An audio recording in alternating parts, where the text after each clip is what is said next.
Hello students, आज हम पढ़ रहे हैं करेक्टरिस्टिक्स ऑफ वेव्स। आज का वैसे मेजर आर्टिकल है इलेक्ट्रोमैग्नेटिक वेव्स। उसके अंदर आता है characteristics of waves.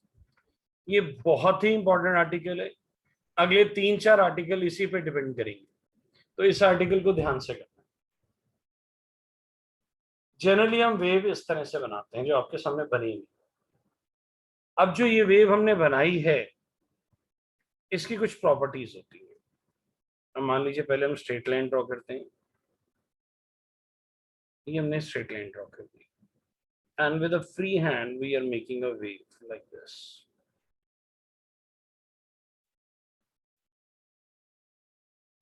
Like this, you can draw as much as you want to draw. This highest point, the highest point of the wave is called crust. मैं सब लिखवाऊंगा, एक बार just सुन लीजिए. The highest point of the curve is called crust. The bottom point of the wave is called trough. Is called trough. And the distance between two consecutive crusts or two consecutive troughs, the distance between the two consecutive crusts or the two consecutive troughs is known as lambda, that is wavelength. It is lambda. Spelling वगैरह मैं सब लिखवाऊंगा, definitions लिखवाऊंगा, जैसे एक broader view ले रहे हैं. This is called wavelength. Distance between the two consecutive crusts and the or two consecutive troughs. And the height of the curve, if I draw like this is the height. Height of the curve is called amplitude. Here you can see this is it. Let it be x. This x is the amplitude. It is amplitude. Height of the wave is called amplitude. And I'll draw once again to explain something else. If I draw like this, after this, the wave repeats itself. This is called one cycle. After this, the wave repeats itself.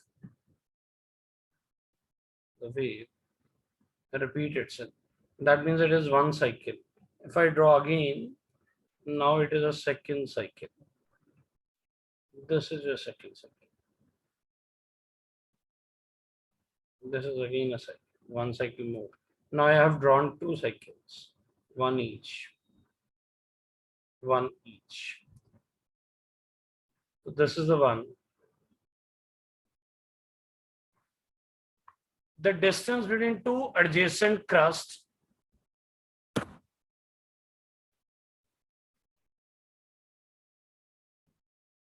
अब हम पढ़ रहे हैं wavelength. The distance between two adjacent crusts and trough, and की जगह आप यहाँ और भी डाल सकते हो. The distance between the two adjacent crusts or trough is called wavelength. It is denoted by lambda. The symbol is this. It's like this. Lambda. It is generally expressed in Armstrong. It can be anything. It can be a nanometer. It can be anything else. The distance between the two consecutive crusts or the distance between two consecutive troughs. This is called wavelength. आप इसको note करेंगे. Lambda. This is a symbol. Lambda, which is known as wavelength. Write it down. ये note करिए.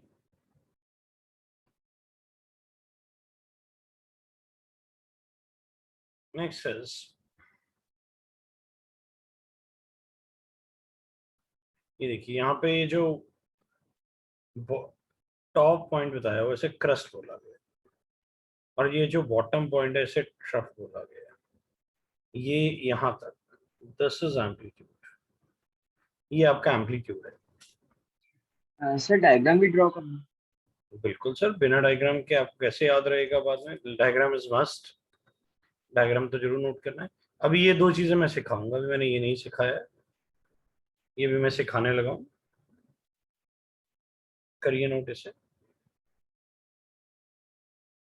इसको भी हम hide कर देते हैं। अभी तक हमने सर वेवलेंथ सीखा।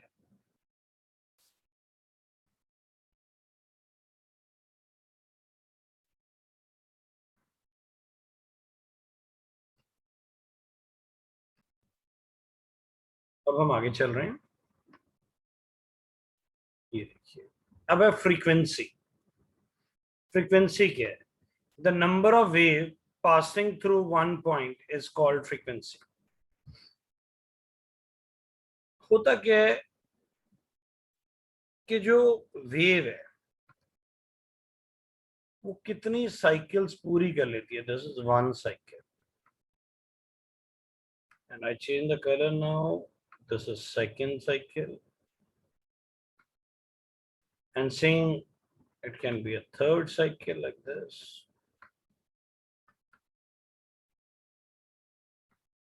like this.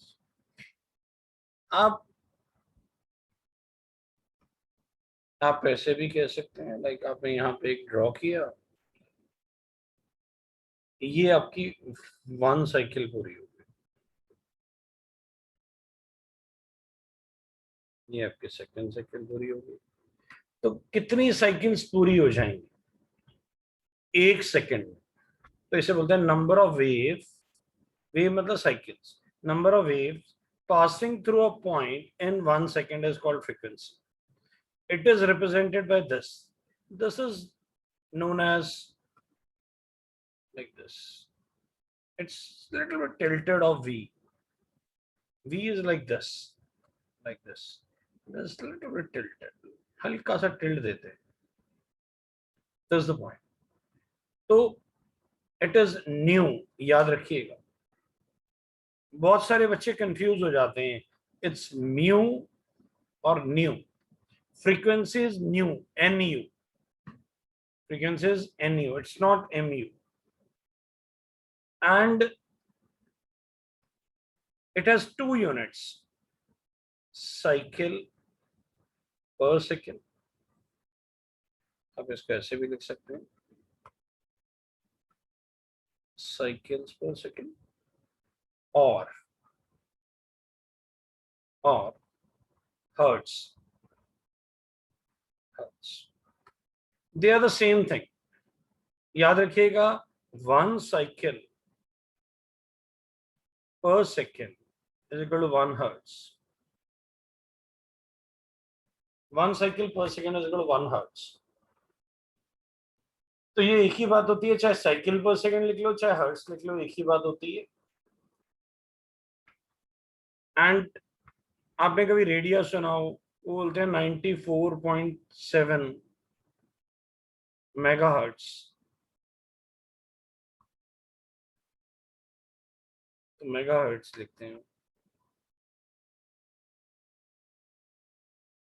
मेगाहर्ट्ज, इसका मतलब होता है 94.7 into 10⁶ hertz. That is what, इसका मतलब क्या है, 94.7 into 10⁶ cycles per second, cycle पर सेकेंड। जो वेव फ्लक्चुएट कर रही है एक सेकंड में कितनी बार कर रही है, 94.7 into 10⁶, ये उसकी फ्रीक्वेंसी है, इतने साइकिल पर सेकेंड। आपके घर में लाइट आती है लाइट? सर आपके घर लाइट आती है कि नहीं आती? यस सर, आती है। ये जो आपके घर लाइट आ रही है, electricity is of two types, electricity is of two types, electricity is of two types. मालूम है कौन कौन सी टाइप्स होती हैं इलेक्ट्रिसिटी की? AC and DC. Loud, sir AC and DC. Two types होती हैं. It is AC and DC. AC और DC. घर पे कौन सी आती है? AC. यस, AC आती है. Alternating current. ऑल्टरनेटिंग करंट भी वेव की तरह होता है.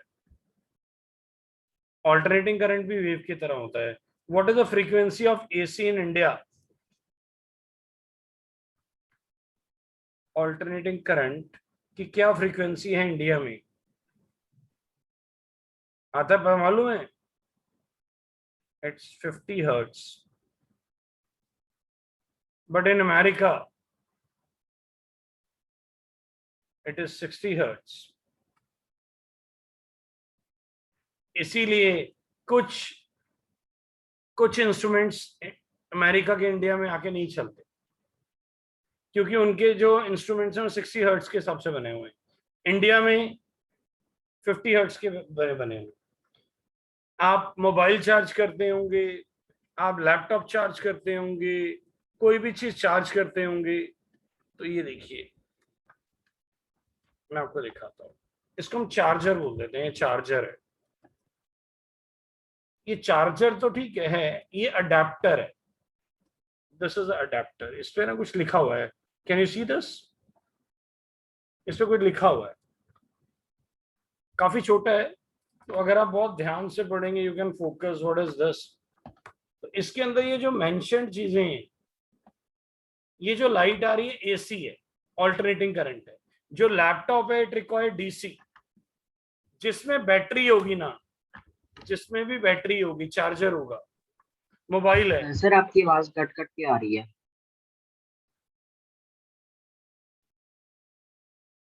अब ये मोबाइल है, ये भी चार्ज होता है, इसके साथ भी चार्जर लगता है. Charger is fine. जिसके अंदर बैटरी है उसमें अगर कोई चीज सेव करनी है वो डायरेक्ट करंट है. Alternating current can not be stored. Direct current can be stored. तो इसमें ये जो चार्जर्स होते हैं या अडेप्टर्स होते हैं, they can convert AC into DC. AC into DC लिख लो. जो AC को DC बनाता है उसे डायोड कहते हैं, सॉरी उसे रेक्टिफायर कहते हैं. Rectifier. It is known as rectifier. Rectifier. ये कंपटीशन में काम आएंगे तुम्हें चीजें. Rectifier is a instrument which converts AC into DC. और इसको आप यही भी दे सकते हैं full wave. Full wave rectifier. Full wave rectifier क्यों कह रहा हूं? जो AC आ रहा है वो ऐसा है. जो हाफ वेव रेक्टिफायर होता है ना, वो आधी वेव हटा देता है, ऐसे हटा देगा. उसने ऊपर वाले दो पोर्शंस को हटा दिया. कौन से वाले? ये वाले ब्लू को. ब्लू वाले नहीं है. हाफ वेव क्या करेगा? आधे हटाएगा. फुल वेव ये चारों हटा देगा, तो ये DC बन जाएगा. तो what is the frequency of alternating current in India? 50 hertz. 50 hertz. What is the alternating frequency of DC? Oh, sorry, AC in America? 60 hertz. 60. तो AC के अपने फायदे हैं, नुकसान हैं, वो आप फिजिक्स में पढ़ेंगे. मैंने आपको सिर्फ जो मेजर चीज थी कि जो ऑल्टरनेटिंग करंट है वो भी वेव की तरह चलता है, मैंने वो समझाया आपको. और एक चीज बताई, rectifier is a instrument which can convert AC into DC current. आइए, फ्रीक्वेंसी का सिंबल हो गया न्यू. न्यू हो गया एंड इट इज NU. उसकी डेफिनेशन हम ऑलरेडी लिख चुके हैं. Number of waves passing through a point in 1 second is called frequency. Units are cycles per second और हर्ट्स. आइए आगे चलते हैं.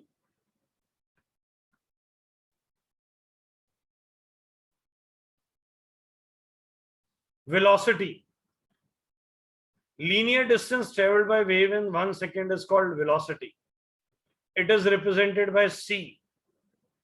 It is expressed in centimeter per second or meter per second. It travels with the speed of light. All the waves भी दो तरह की है. एक है इलेक्ट्रोमैग्नेटिक वेव्स, EM वेव्स, एक होती है मैटर वेव्स. अभी हम आगे पढ़ेंगे. जितनी इलेक्ट्रोमैग्नेटिक वेव्स हैं उनकी स्पीड होती है 3 × 10⁸ metre per second. It is 3 lakh kilometre पर सेकेंड. तो ये सोचिए,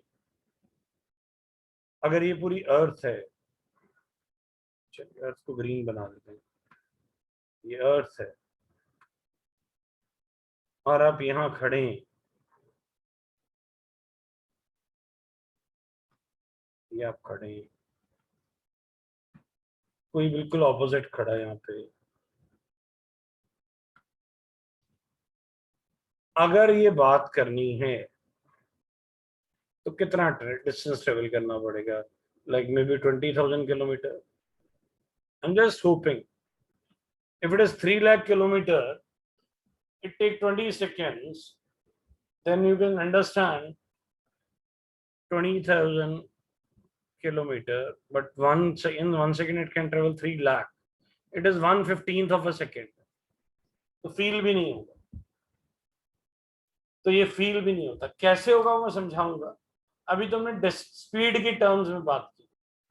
तो what is the speed of a EM waves? What is the full form of EM waves? EM waves. ये जो मोबाइल पे हम बात करते हैं ये है EM waves, इलेक्ट्रोमैग्नेटिक वेव्स. अब मैं जो बोल रहा हूं आपके पास जो पहुंच रहा है ये आप कहते हैं इंटरनेट है. That's fine. Internet is also EM waves.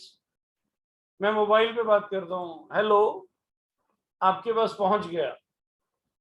आपको कितनी देर लगती, कितना डिले होता है? It is even less. It is a few parts of a second, may be 1/100th of a second और may be 1/50th of a second. आपको लगा, delay ही नहीं फील होता. ऐसा लगता है हम एक दूसरे के साथ नॉर्मल बात कर रहे हैं. तो EM वेव्स की जो वेलोसिटी होती है या स्पीड होती है वो कितनी होती है? It is a speed of light. Speed of light is 3 × 10⁸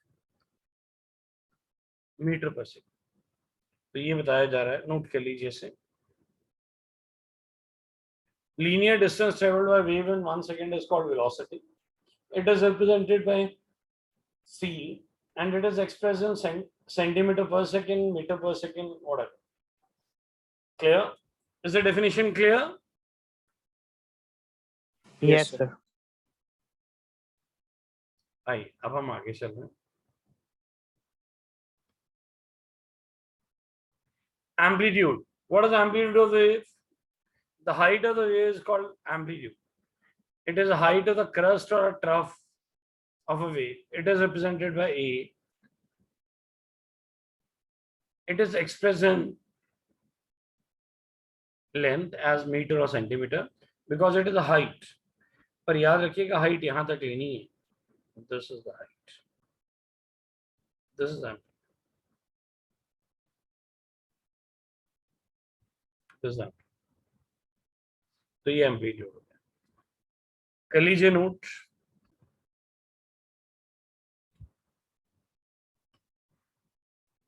wave number is, it is 1/λ in centimeters.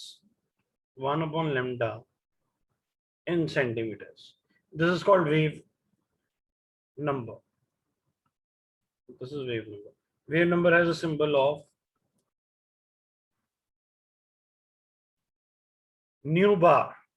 It is 1/λ in centimeter. In centimeter आपकी चॉइस होगी. तो आप न्यू बार सिंपल भी लिख सकते हैं, 1/λ, ये आपके ऊपर है. तो ये हो गया लैम्डा, 1/λ. और इसे बोलते हैं वेव नंबर. इसकी दो पॉसिबल डेफिनेशन है. It is a number of wave present in 1 centimeter length. It is a reciprocal of wavelength. it is represented by nu bar, and nu bar is what 1 upon lambda. तो ये आ गया, ये इसका diagram. Diagram में तो खास clear नहीं होता, तो आप ये डेफिनेशन से करेंगे।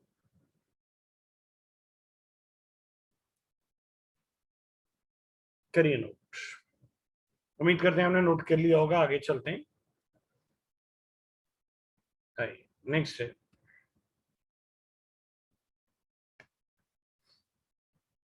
Wave nature of electromagnetic radiation. बेटा रेडिएशन दो तरह की या वेव्स दो तरह की, EM waves and matter waves. अब दोनों में डिफरेंस क्या वो समझाते हैं, पहले देखते हैं। ये ईएम वेव्स है, इलेक्ट्रोमैग्नेटिक वेव्स। इसमें अगर आप ध्यान से देखें, ये आप ड्रॉ नहीं कर सकते, ये ड्रॉ आप कर ही नहीं सकते। ये 3D डायग्राम है। ईएम वेव्स कैसी होती है, इसमें दो चीजें होती है। पहला इलेक्ट्रिक कंपोनेंट, दूसरा मैग्नेटिक कंपोनेंट। अगर मान लीजिए वर्टिकली ऊपर नीचे ऊपर नीचे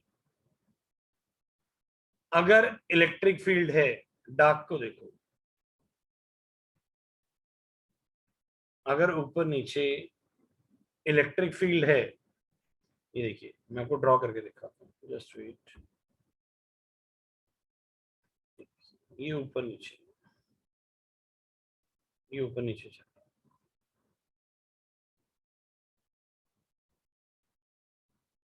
ये क्या है, electric component.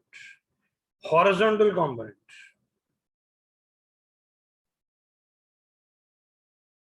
horizontal component is this, you can see this is horizontal component. And what are the vertical component? This is the vertical.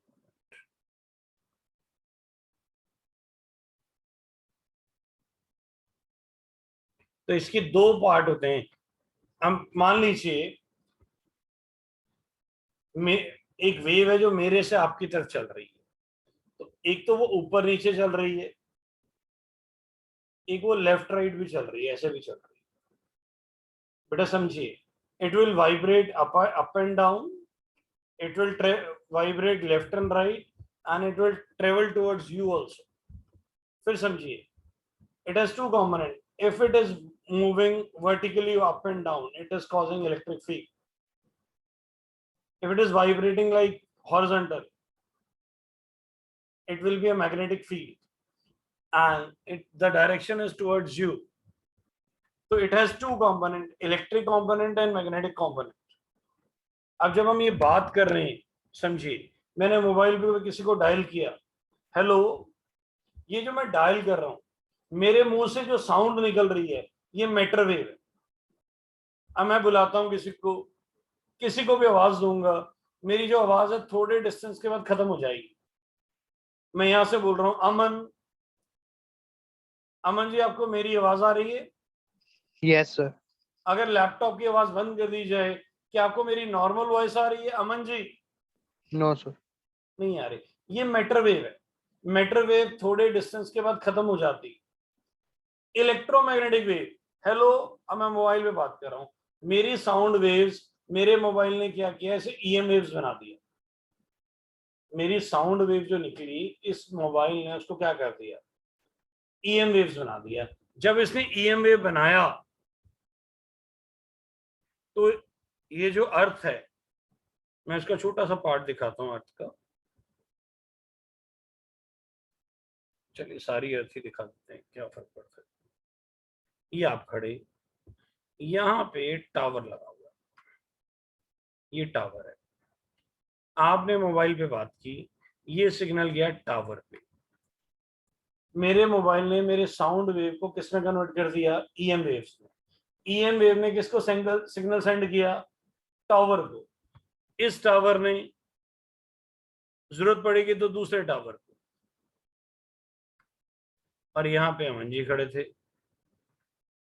Aman ji यहाँ पे खड़े थे, कलर चेंज कर देते हैं, यहाँ जी अमन जी खड़े थे। अब इस टावर ने किसको सेंड किया? अमन जी के मोबाइल पे सिग्नल सेंड किया। अमन जी के मोबाइल ने उसको रिवर्ट किया, ईएम वेव्स को फिर क्या बना दिया?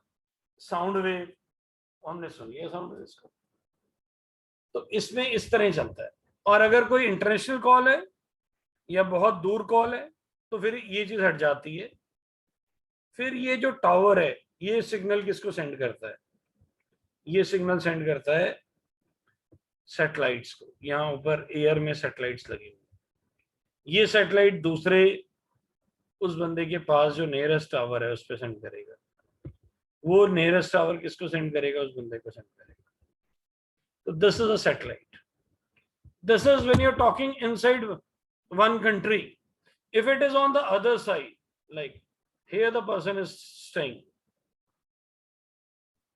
it is on the other side of the world, then this satellite will give to another satellite. This satellite goes to the tower and tower will go to the man. Then it is a multiple satellites are going on. That's why the international call become very costly. अब तो फिर भी ठीक हो गई. These are the way the communication happens.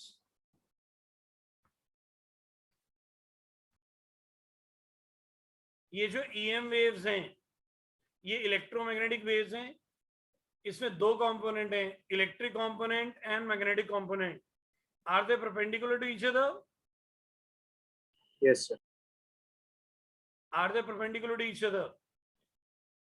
Yes, sir.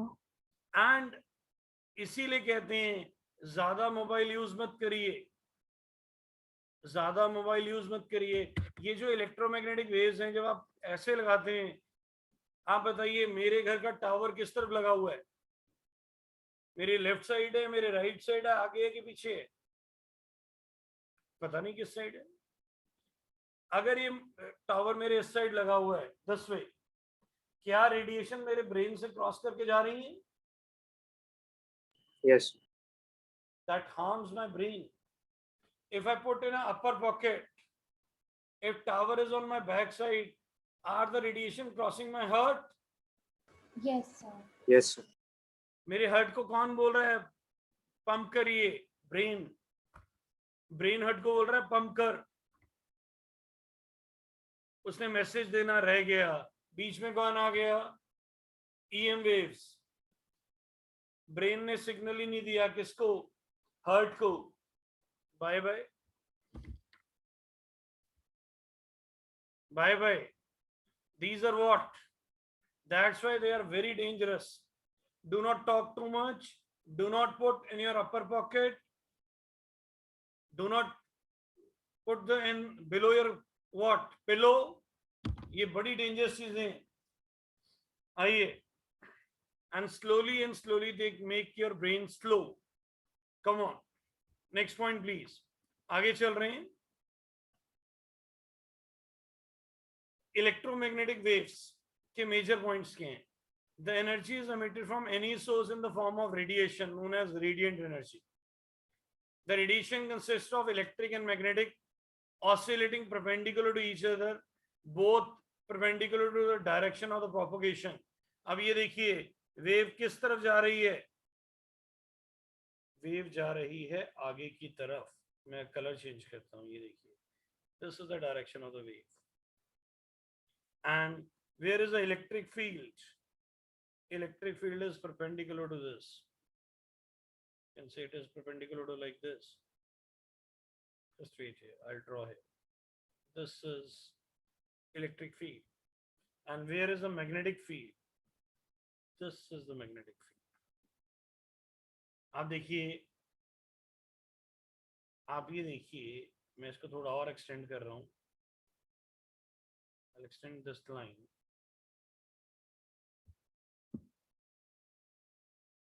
I'll extend this line. Straight. Like this. I'll draw perpendicular lines to this, parallel lines to this. See, this is perpendicular. These are parallel lines. Red to red is parallel. I'm talking about these two lines, 1 and 2. Are they parallel? See, there's a green line. Just wait. I'll change the color.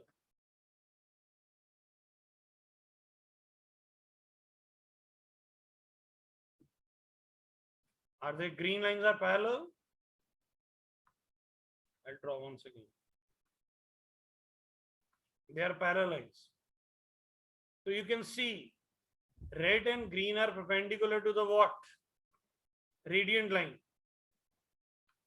तो इस चीज को समझो, ये भी 90 degree है. This is 90 degree.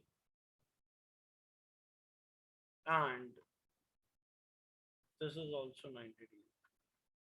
Green भी 90 degree है और रेड भी 90 डिग्री है. मैं कलर ही चेंज कर देता हूं क्योंकि यहाँ पे दो रेड बने हुए हैं, तो मैं चेंज कर देता हूँ ये रेड. पहले तो ये समझिए, ये जो दो लाइंस जा रही हैं, they are perpendicular to each other. Yes और नो? बात समझ आ रही है? Yes. Yes, sir. अब मैं आपको दूसरा परपेंडिकुलर दिखा रहा हूँ. ये हटा रहा हूँ. अब मैं आपको दूसरा परपेंडिकुलर दिखा रहा हूँ. Now this is the perpendicular. I'll change the color. Take it like a blue. And this is also what? A perpendicular. Both the electric and the magnetic field are what? Perpendicular to the radiant line. And the most important thing, they travel with the speed of light. They travel with the speed of light. ये हम already पढ़ चुके हैं. And they do not require any medium for propagation. इन्हें कोई भी medium नहीं चाहिए. They can travel in vacuum. अर्थ का एटमॉस्फेयर भी एक लिमिट तक है, पर जो हमारी सैटेलाइट्स हैं, मान लो ये अर्थ है, ये हमारा एटमॉस्फेयर है. Just wait, I'll take something else. This is my atmosphere. But the satellites can be outside this. This might be a satellite. This might be a satellite. And when signals are going,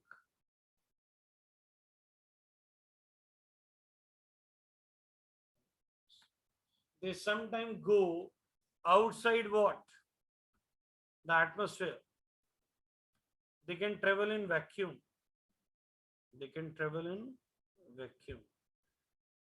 They do not require any medium to travel. That's they are saying. The radiant do not need any medium for propagation. Sound wave requires, sound is matter waves. EM waves do not require any medium. इसको note करिए please. अब हम difference करने लगे हैं electromagnetic waves and matter waves. याद रखना, एक मोटा मोटा याद रखना है, जो हम बोल रहे हैं ये साउंड वेव है. Sound wave is a matter wave. जो मोबाइल से रेडिएशन निकल रही है, दिस इज इलेक्ट्रोमैग्नेटिक वेव्स. अब पढ़िए, पहले हम इलेक्ट्रोमैग्नेटिक वेव देख रहे हैं. Electromagnetic wave is a type of wave that travels through space carrying electromagnetic radiation energy. Yes. First point is very simple. Matter waves are waves consisting of particles. जो sound wave है वो particles के through travel करती है. Composition. Electromagnetic waves में packets of light, packets of energy होते हैं. Packets of energy को बोलते हैं photons. पैकेट ऑफ एनर्जी को बोलते हैं फोटोन्स. मैटर वेव्स में जो चीजें ट्रेवल करती हैं वो पार्टिकल ट्रेवल करते हैं. जो मैंने बोला वो कुछ पार्टिकल के साथ टकराए, वो पार्टिकल अगले पार्टिकल के साथ टकराए, वो पार्टिकल अगले पार्टिकल के साथ टकराए, and my sound reaches you when you are sitting in front of me, not on internet. आप मेरे सामने बैठे, मैं बोल रहा हूं, मैं जो बोल रहा हूं, मेरी जो साउंड वेव्स हैं वो पार्टिकल को टकरा रही हैं, पार्टिकल अगले पार्टिकल को टकरा रहे हैं, अगले पार्टिकल अगले पार्टिकल को टकरा रहे हैं, फिर वो पार्टिकल को टकरा रहे हैं और आपके पास पहुंच रहे हैं. These are what? Particles. But light, मैंने टॉर्च जलाई, sunlight, even sunlight is what? Packets of light. Light is a form of energy. ये जो मोबाइल से हम बोल रहे हैं These are what? Packet of energy is called photon. तो ये पैकेट्स में जाता है. Electric and magnetic component, EM waves में इलेक्ट्रिक एंड मैग्नेटिक कंपोनेंट होता है. मैटर वेव्स में कोई इलेक्ट्रोमैग्नेटिक कंपोनेंट नहीं होता. वेवलेंथ, जो ईएम वेव्स की वेवलेंथ है, पढ़ो, equal the product of Planck's constant speed of light is divided by energy. इसका फॉर्मूला देखो. फॉर्मूला क्या है ये आगे हम न्यूमेरिकल्स में करेंगे. C is equal to nu lambda. ये हम आगे चल के पढ़ेंगे. वेवलेंथ और फ्रीक्वेंसी की जो मल्टीप्लिकेशन होती है वो वेलोसिटी ऑफ लाइट के बराबर होती है. किस केस में? वेवलेंथ. तो वेवलेंथ क्या बन गया? That is C by nu. अगर हम वेलोसिटी ऑफ लाइट को फ्रीक्वेंसी से डिवाइड कर दें, अगर हम वेलोसिटी ऑफ लाइट को फ्रीक्वेंसी से डिवाइड कर दें तो वो वेवलेंथ बन जाता है. ये जब हम न्यूमेरिकल करेंगे तो और ज्यादा क्लियर होगा. ठीक है. Equals to the Planck constant divided by momentum. ये आप अभी फॉर्मूले नहीं किए तो हो सकता है आपको ये न्यू पॉइंट्स लगे. फिलहाल आप इसको ड्रॉप भी कर सकते हैं. लिख लीजिए, समझ तब आएंगे जब हम न्यूमेरिकल्स करेंगे. आइए आगे चलते हैं. एग्जाम्पल्स. रेडियो वेव्स, जो वो अलग अलग वेव्स होती हैं, लाइक पुलिस वाले वॉकी टॉकी पे बात करते हैं. टीवी की अलग वेवलेंथ है, रेडियो की अलग वेवलेंथ है, मोबाइल की अलग वेवलेंथ है, जो हम देख रहे हैं उसकी अलग वेवलेंथ है. There are huge type of electromagnetic waves, but matter waves is what? Beams of electron. Matter wave आप कोई भी पार्टिकल हो सकता है, इलेक्ट्रॉन हो सकते हैं, कोई भी पार्टिकल हो सकता है. They are what? Matter waves. इसे नोट करिए पहले. ये पहला फॉर्मूला है. E is equal to h nu. E is equal to h new.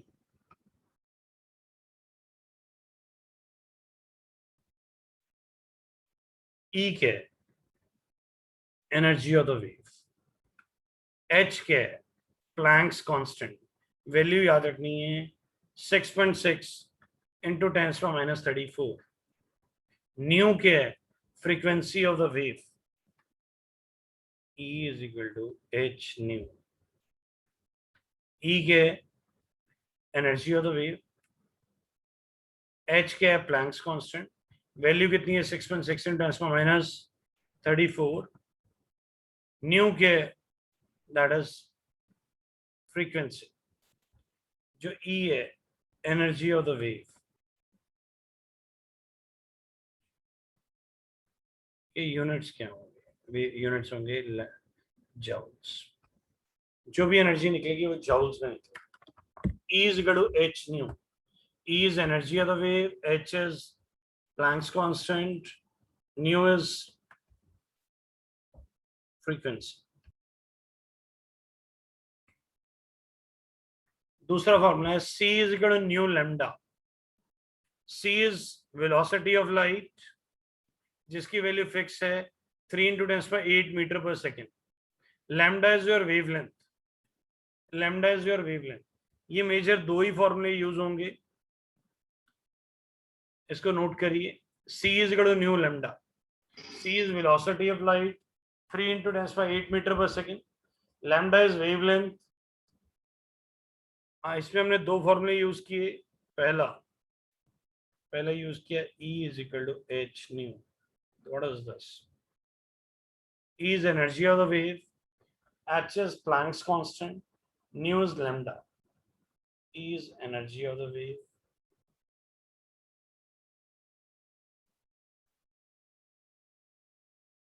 nu is Planck's constant, nu is frequency. C is nu lambda. C के velocity of light, इसकी value fix है 3 × 10⁸ metre per second. And nu is frequency. lambda is wavelength.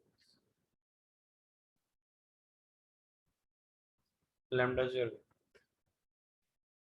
तो ये दो फॉर्मूले use होंगे, इसको note कर लीजिए, फिर मैं आपको न्यूमेरिकल स्टार्ट करा रहा हूं. Find the energy of the wave having frequency 5000 hertz.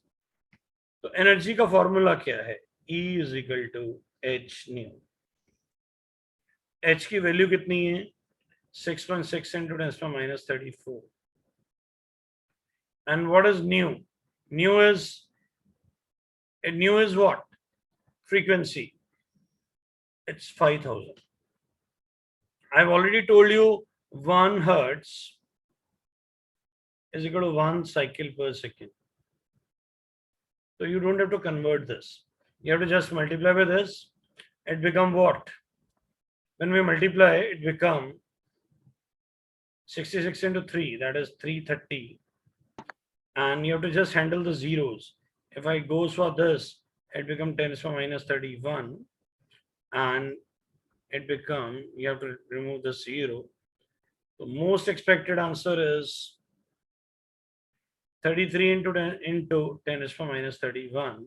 That is 3.3 into 10 to the minus 30 joules. So this is the way you have to write. This is the energy. Whenever a frequency is given and you have to find the energy, you have to just multiply with h. E is equal to h nu.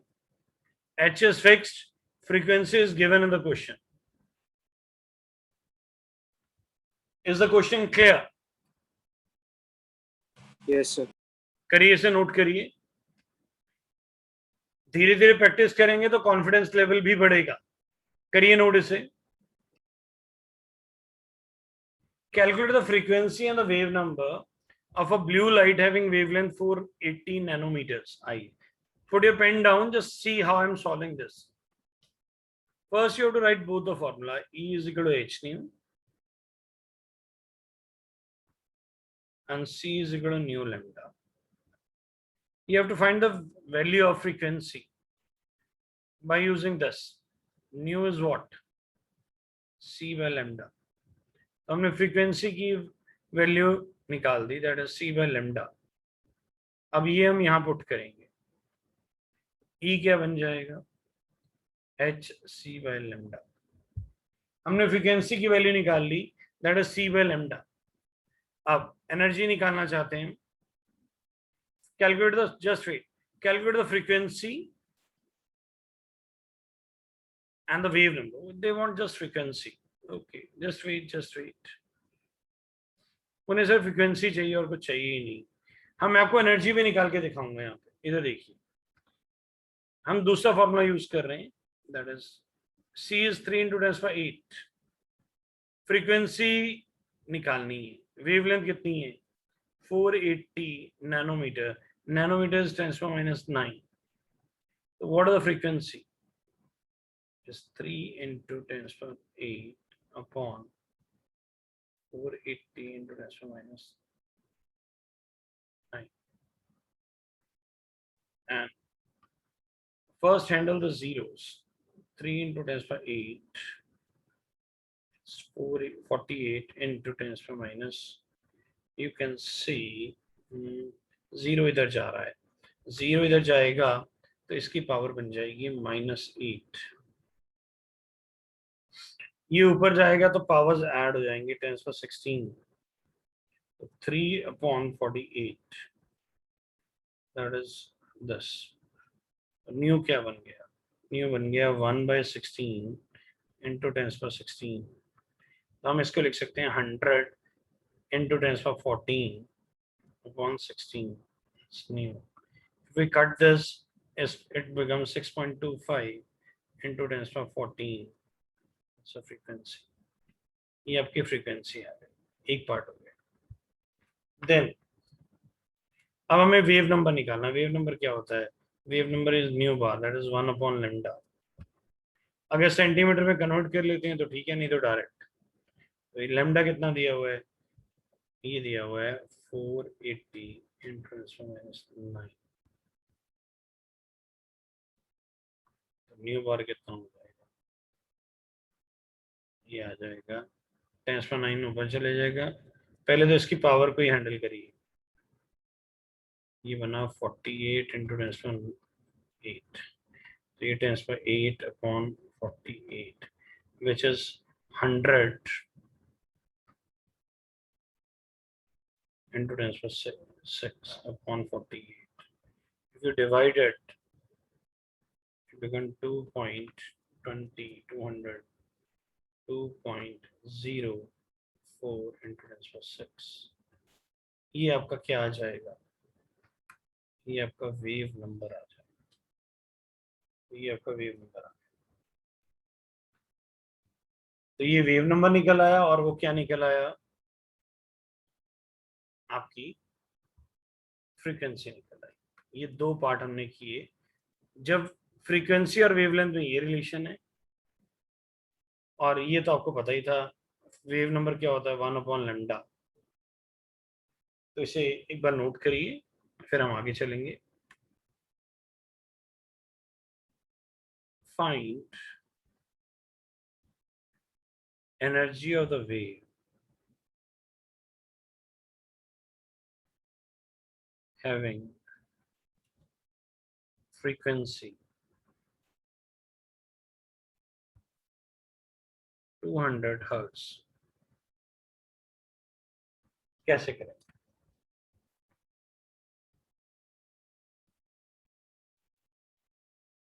करिए, solve करिए इसको।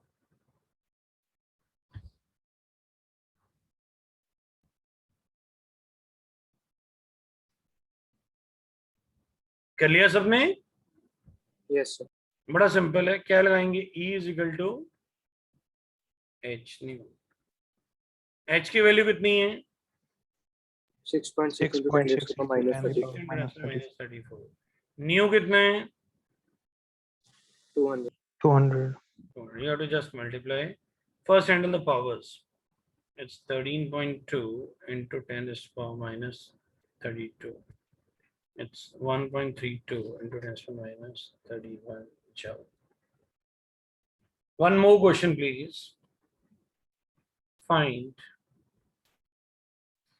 energy of the wave. Energy of the wave having wavelength 250 nanometers. तो इसमें आप क्या करेंगे? मैं आपको दिखा रहा हूं। दो फॉर्मूले हैं। E is equal to h nu. Energy तो जो निकलनी है वो तो इसी फॉर्मूले से निकल, पर इसमें तो फ्रीक्वेंसी है। हमें क्या चाहिए? हमें क्या गिवन है? वेवलेंथ। तो पहले तो फ्रीक्वेंसी की वैल्यू निकालो। फ्रीक्वेंसी क्या होता है? That is c by lambda. c by lambda सीधे यहाँ पुट कर दो, क्या बनेगा? E is equal to h c by lambda. मैंने न्यू की वैल्यू पुट कर दी। अब आपको सब कुछ आता है। What is the value of h? 6.6 into 10 raised to the minus 30. minus 34. What is c? 3 into 10 raised to the power 8. 3 into 10 to the power 8. Then lambda. 250 into 10 raised to the minus 9. Lambda is आपका wavelength दिया 250 nanometre, that is 250 into 10 to the minus 9. Can you solve this calculations? Yes, sir. The answer will be in joules. तो ये आज हमने जो किया, अगली class में इसके न्यूमेरिकल हम फिर से करेंगे, so that your confidence level will be high. तो उम्मीद करते हैं जितना आज कराया सारा समझ आ गया होगा। Yes, sir.